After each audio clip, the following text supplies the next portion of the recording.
My name is Cindy Coleman, and I'm an alcoholic. I want to thank John for inviting me to come and share with you this evening. And if you're new to AA, I'd like to welcome you. We're very glad that you're here. My ex-husbands don't speak so kindly about me.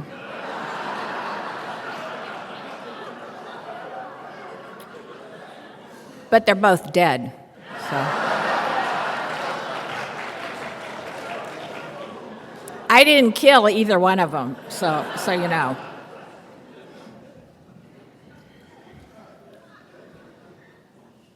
I'm the most blessed ingrate you will ever meet.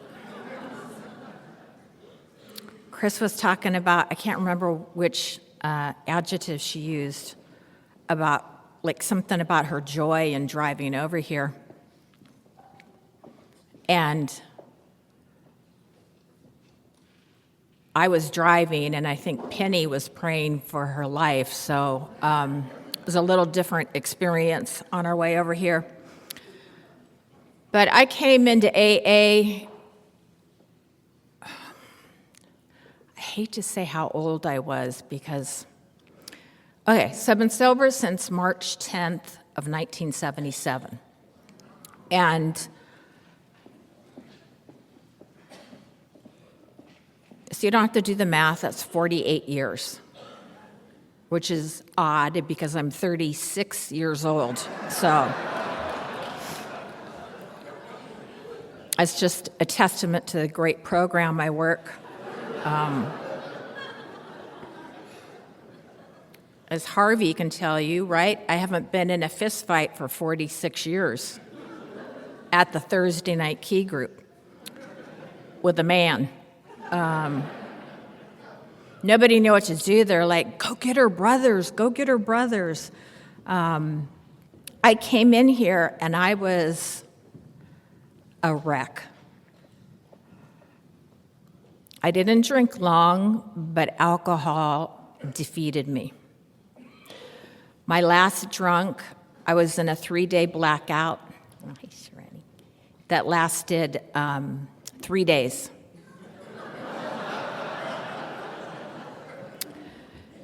And my dad, who was a sober member of AA,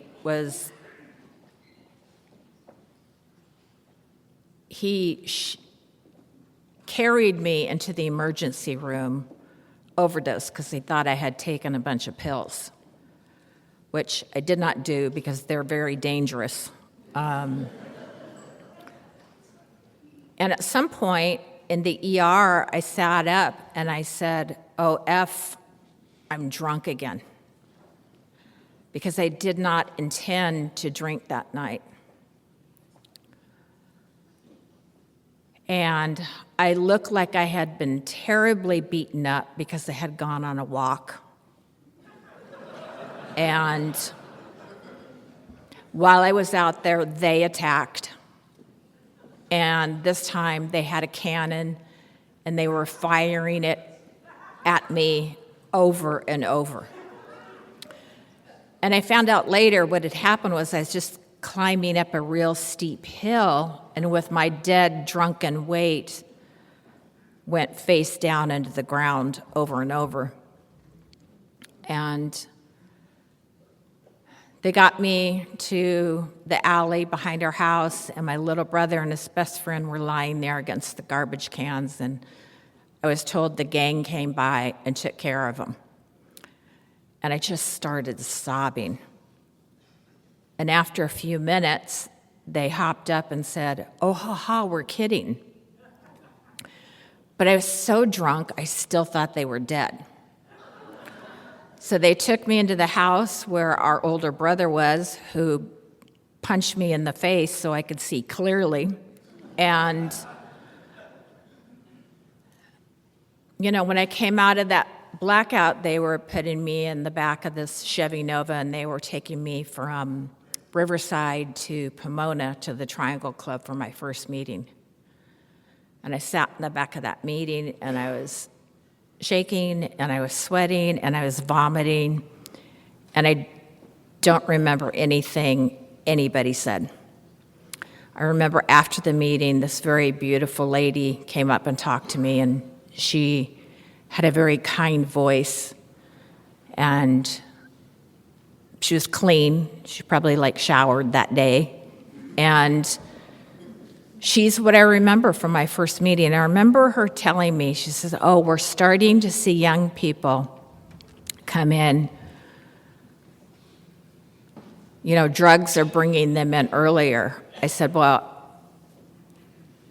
I don't do drugs." And I didn't. I just drank. I loved whiskey a lot, and I loved a lot of whiskey. Southern Comfort.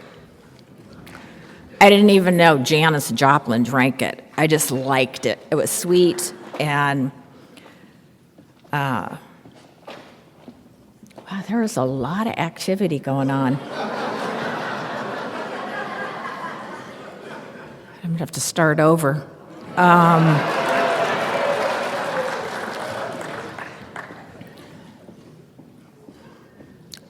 Lake Stewie, I was a hyperactive kid. I couldn't sit still. I drove my grandmother crazy. My mother left before my memory started, and my dad raised the three of us by himself in the 60s, and that was an unlikely thing for the father to have custody of 3 children, 5 and under. And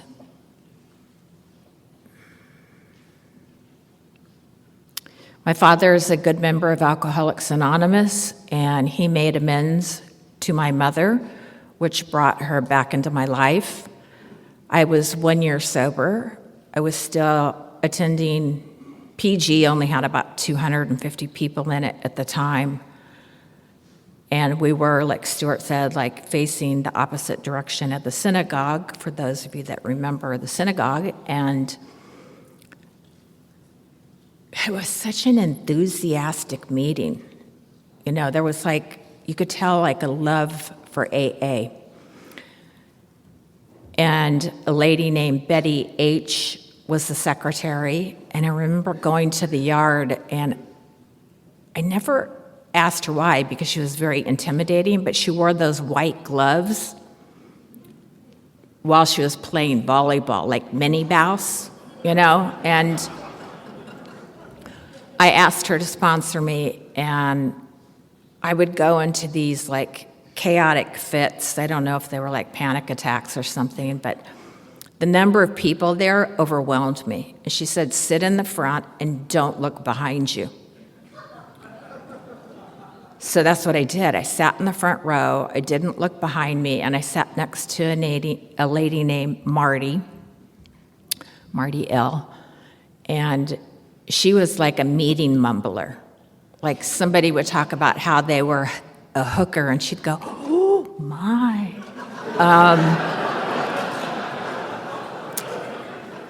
And she was a sweetheart. She called me every year on my birthday, and so did Millie G. Call me on my birthday. But, at the yard, I just, this will come as a surprise, but I was a bit competitive. And people would say, "This is supposed to be fun." And I would remind them that winning is fun. But I remember if somebody got injured, I would just yell out, "New player." And they said, "You're supposed to ask them if they're okay." I said, "That's a really stupid question, because clearly they're not, and eventually they will be." So just, small talk was a bit of a problem. And I had 9 sponsors in my first 2 years.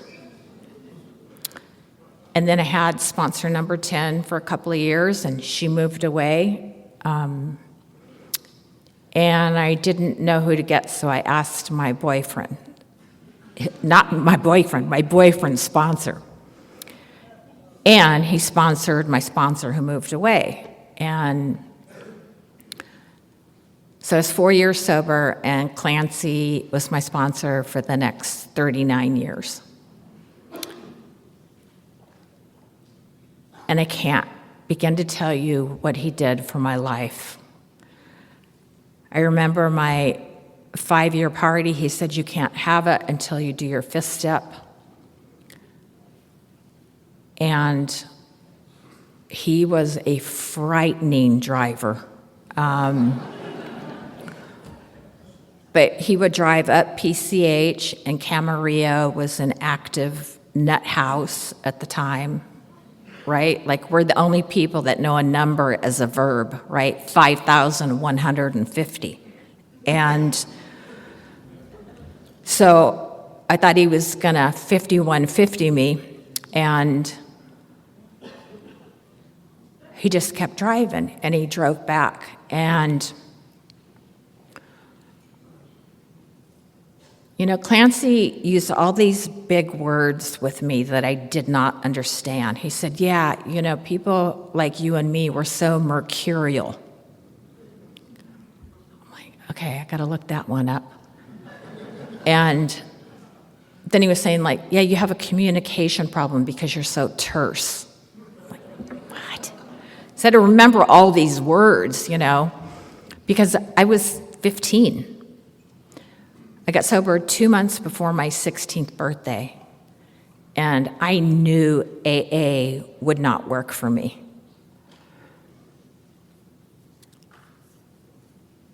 So on this drive, I got to this part. There had been some stuff in my childhood, and it occurred in a cold environment. And when I got to that part, you know, Clancy smoked like a fiend. And I remember it had to have been in February or early March, because my birthday's in March. And he had the window down. He had me put my window down, and he was smoking like crazy and driving all over the road. And I had my flashlight. I was reading my inventory to him. And I got to this part about the cold and how it impacted me, because even at the yard, on the rare occasions that it got cold, I would break out into huge welts all over my body that were so painful. And when I got to that part, Clancy rolled up his window and he turned on the heater full blast.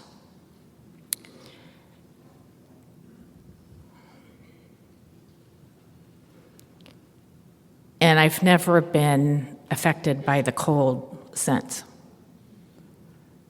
which is a good thing because I'm Eskimo. From San Bernardino. I'm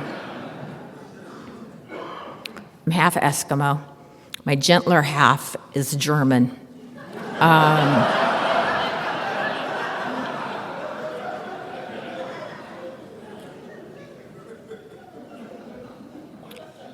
I was sitting back there, and I was so happy because I don't know why I have like this big zit on my face. And it's like about 1/4 of an inch away from my wrinkle. It's like, it just doesn't make sense, you know? Zits with wrinkles. But anyway. Okay, so.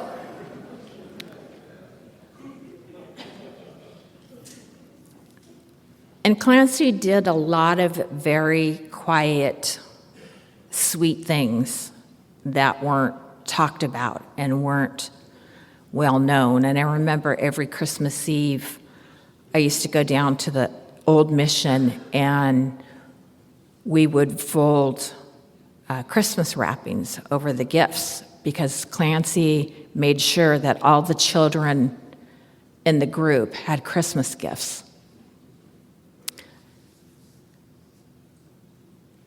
And he was so thoughtful in like big ways. I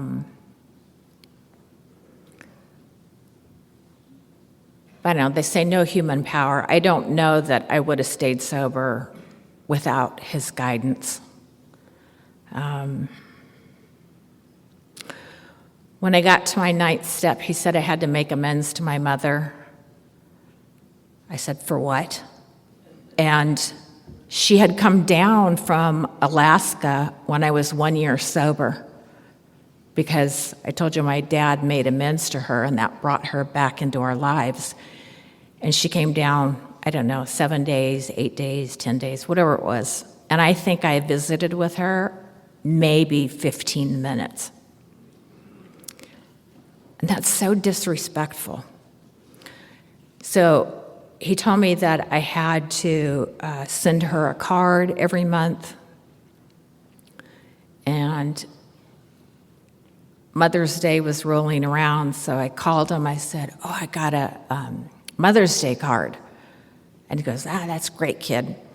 And I said, yeah, it says, thanks for being there all those years. And he's like, just get one that says Happy Mother's Day with a rose on it. Click. But anyway, I sent those cards every month, and they said, to Amy from Cindy. And then I kept sending them, and then it said, Dear Amy, sincerely Cindy. And then some time passed, and then I would add a sentence or two in there. And a number of years later, and if you had asked me, do you want a relationship with your mother? I would have said, I don't care. And that looked like, and it felt like the truth. I don't care. And as it turned out, I cared a lot. And I was able to make direct amends to her. I won't tell you which airline I was eventually a flight attendant on, but we flew to Alaska a lot. And I remember when they hired me, I went through the training, and then we had to do a mock-up example of how we handle a situation. And we were trained to, talk kindly to somebody and then present them with a really good solution, which is the solution you want them to take. And then you offer them a horrible one. So then they can decide to take the good one on their own. So they gave me a mother with an infant in the exit row. Oh yeah, and you're supposed to smile when you're done. And then, so during my mock-up training, I said to the mother, I said, would you and your lovely baby like to move back a row so you would be more comfortable and more safe? Or would you like me to put that baby in the overhead bin?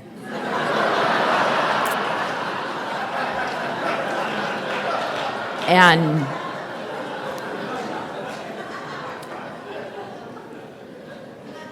they hired me.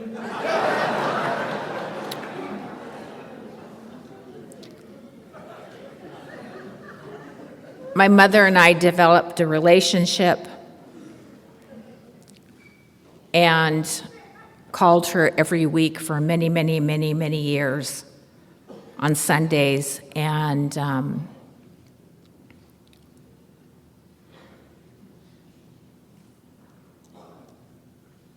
a year ago, March, I knew she wasn't doing well, and I talked to the nurse, and I said, what does it look like? And she said, it's time to come up. And I said, okay. And God bless Charlie C., because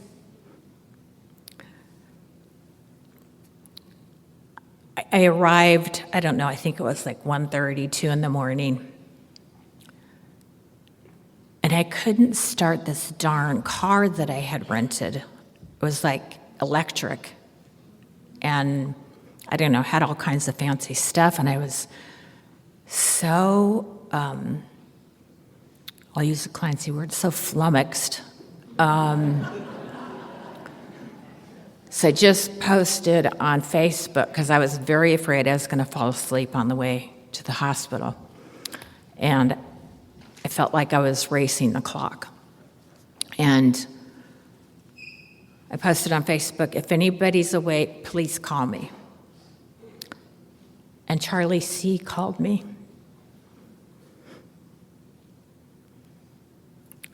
And he said, well, I was getting ready to go to bed, but I saw your post, and I wanted to make sure you were okay.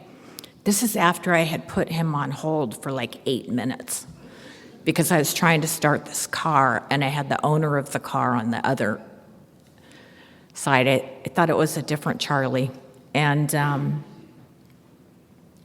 he was so patient.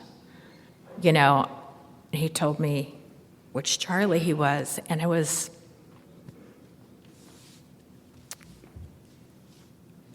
like, I'm okay. I can make it to the hospital. It was like an hour drive. And he's like, I'll stay up and talk to you if you need it. And I said, I'm okay. And I did get to the hospital, and I got to spend the last 3 days with her.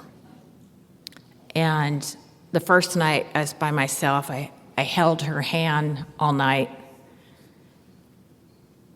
And then I kind of started chuckling because I thought, we haven't held hands for this long in our entire relationship. She, on one of my visits, this was the last time I stayed at her home, was totally plastered, gave me her fifth step. And it was a brutal story.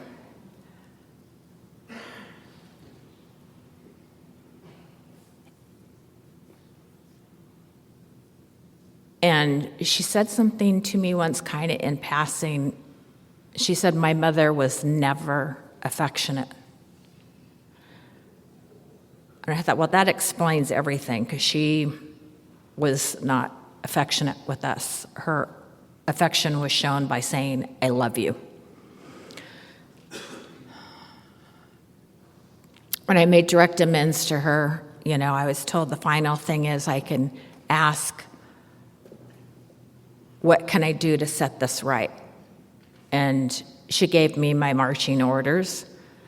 But thank God I remember somebody telling me, if they're too vague, ask for specifics. So when I asked her, what can I do to set this right? She said, be a good daughter. Now, I don't know what that looks like, right? I mean, my dad had to carry me into the emergency room, overdosed on Southern Comfort.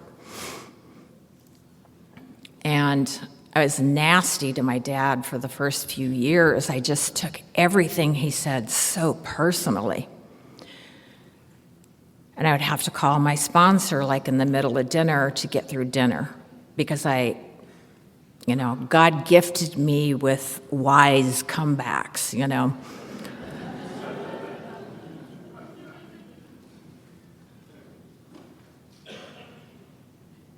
But anyway, I remembered that my mother had said that her mother was never affectionate, and I remembered her parts of her fifth step. And I just looked at her. She had slipped into a coma, and she didn't know I was there. And I just started caressing her face. And I did that until she took her last breath.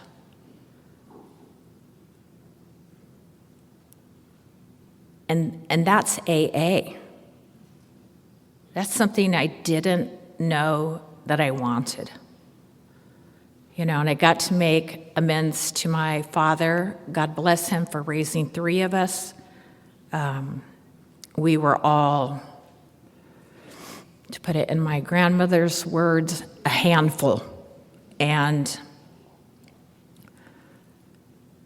when I made amends to my father, I said, what can I do to set this right? And he said, just keep talking to me. So that's what I've done.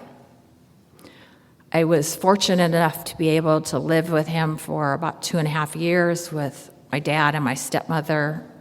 When when COVID hit and shut down, and my dad was in early Lewy body dementia. And he was going deaf. So he wanted me to keep talking to him. And I know this from speech therapy. I speak in the key of B. Apparently that was the one he could hear the least. So I yelled at him for 2.5 years. And then by the end of the sentence, he'd forgot what I said on the first part of the sentence. So it was like yelling, yelling, yelling. And after they went to Bakersfield, right, because who wants to live in Bakersfield, I had to go to speech therapy because I blew out my vocal cords. And still today, it's like they get really super raw. And anyway, he and I FaceTime almost on a daily basis. And I yell at him so he can not hear me very well. And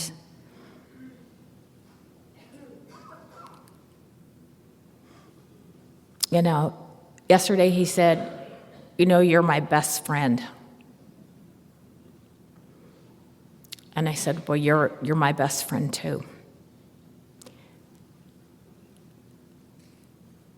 And that newcomer is AA.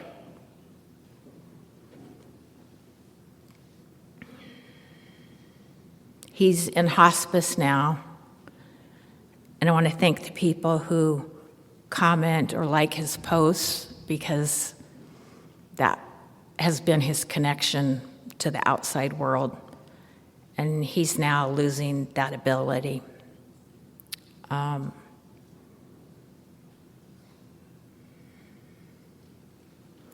told you I had husbands. The first one was great entertainment for everybody in PG. And we were married, I think, for 6 years. We were together for 11. And he died at the end of the summer. It'll be 28 years ago. He died at 43. And he asphyxiated during an overdose.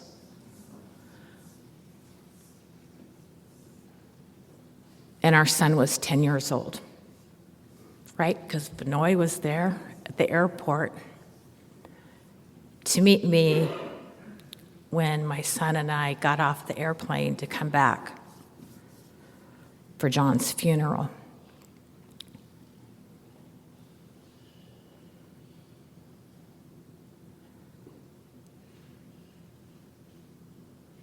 And I remember my son telling me when he was a little boy, right? He was 10, so he must have been 11 or something. He just said, Mom, AA is the best thing that ever happened to me because you're sober.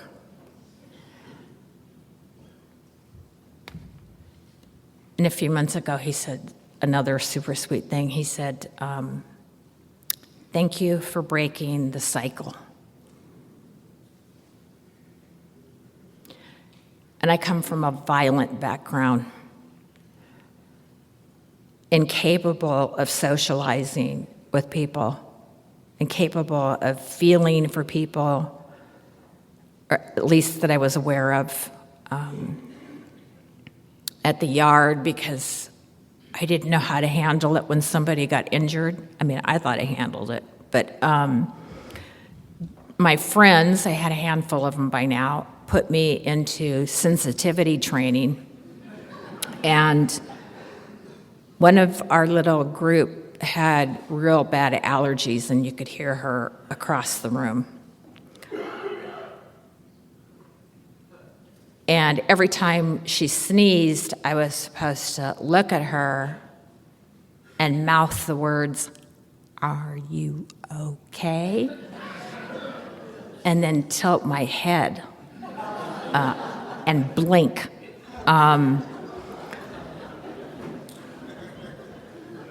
So that's why I'm so sensitive today. It's funny because our book talks about it, right? It says we're sensitive people, but they don't mean it as a compliment. It's like I'm sensitive about me, but I've learned through the actions that my sponsor gave me, that the structure of Pacific Group gave me,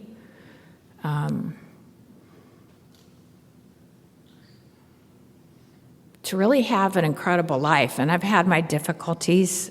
The day after my mom died, we just come from the funeral home, and apparently I had a minor stroke, and I passed out on the back deck at my niece's house, and I stepped into a bucket, and I just landed face down onto a metal roasting pan and a shovel.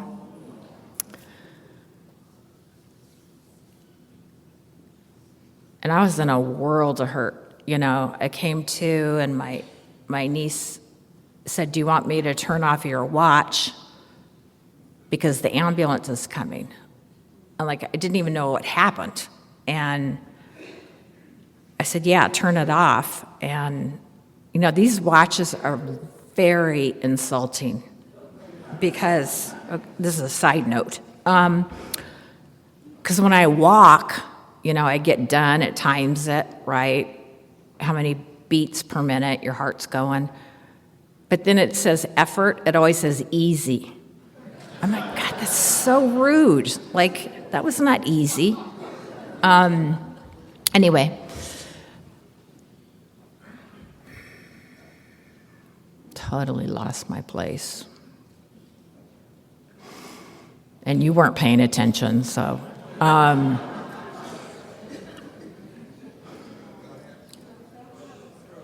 Stroke. Oh, see, I had a stroke. Yeah, I passed out, stepped into that bucket, and went to the hospital. They're like, "Oh, great, nothing's broken." I'm like, wonderful.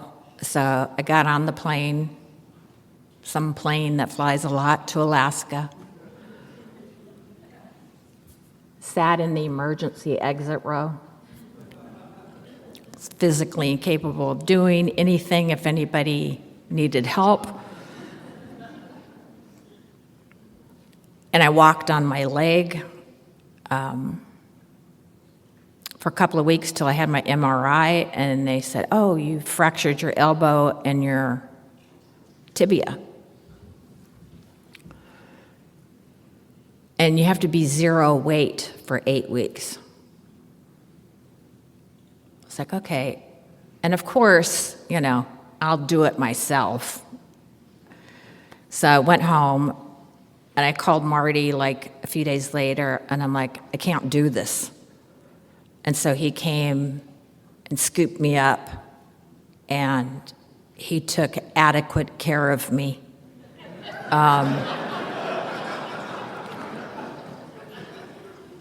During my recovery, Julie, took care of me, and boy, that was a hard time. And then, because my body's already quirky, being zero weight threw everything else out of alignment. Bless you. So I ended up injuring my tailbone and haven't been able to sit comfortably for almost 9 months. But AA works.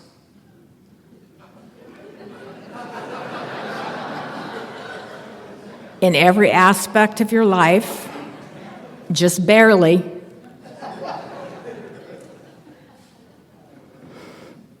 I'm not like our friend Sharon here, who wants to be of maximum service to God and his people.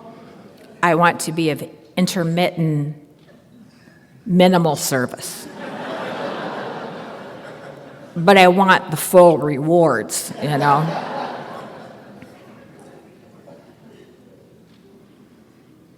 I'm very happy that my little brother's 8 months to the day behind me. He's only got 47 years.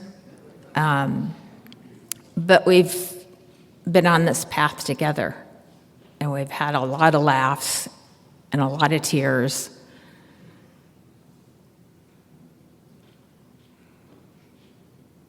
And my life is really good some of the time.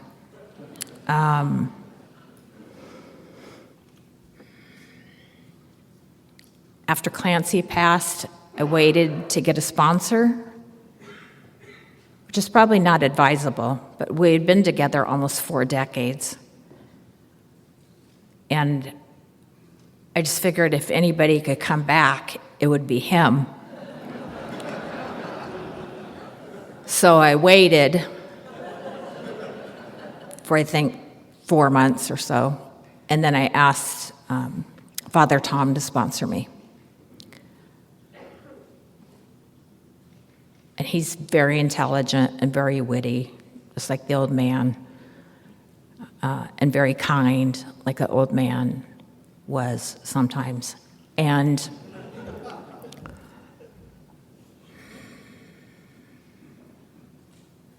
I know nothing will be like that 39-year relationship, but AA works in all circumstances.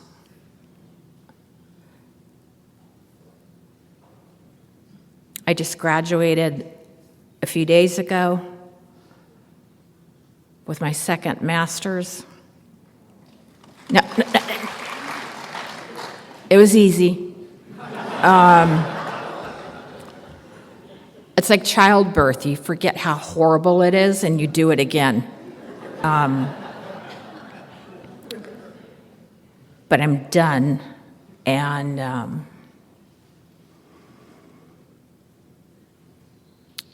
if you're new, like I said in the beginning, like, we're so happy that you're here. You probably aren't as happy as we are, but if you do these things, we never tell you what the things are except one at a time. But if you do these things, you can have a degree of peace and a degree of sanity. I don't live with the chaos that I walked into this group with, that I walked into AA with. And I'm so happy to be here with you tonight. Thank you.